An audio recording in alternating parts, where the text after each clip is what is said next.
A few videos ago, I talked about how the Department of Justice had an initiative over the next 2 to 3 years to do gang sweeps, issue RICO indictments, etc.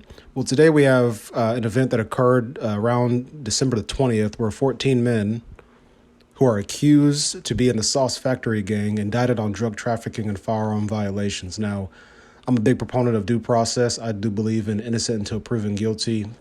We already have these major cases flying around with certain hip hop groups or individuals. So always presume innocence unless they can prove guilty. Okay, 14 men alleged to be associated with this group were arrested on charges, as I mentioned before. Authorities have the 14 people in custody for varying violations, right? So this is including drug trafficking and possession of illegal firearms, according to a news release from the U.S. Attorney's Office.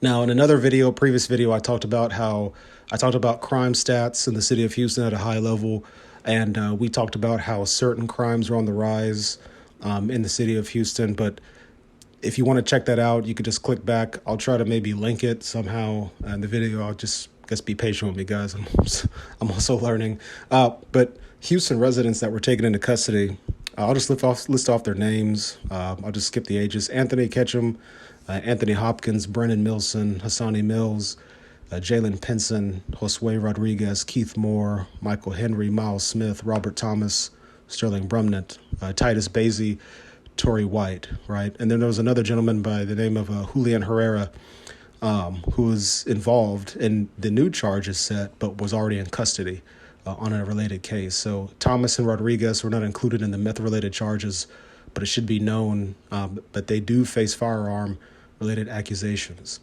Now, we should note that Thomas is accused of unlawful possession of a Glock auto switch, and Rodriguez a convicted felon for unlawful possession of a Ruger 5.7 millimeter.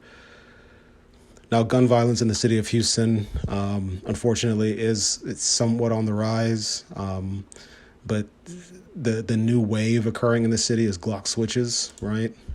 And most people know what that is, so I don't really have to get into the specifics. But Glock switches allow you to, spray. I'll just leave it at that. Moore is also charged with possession and intent to deliver heroin. And then the federal grand jury indicted the men on December the 7th.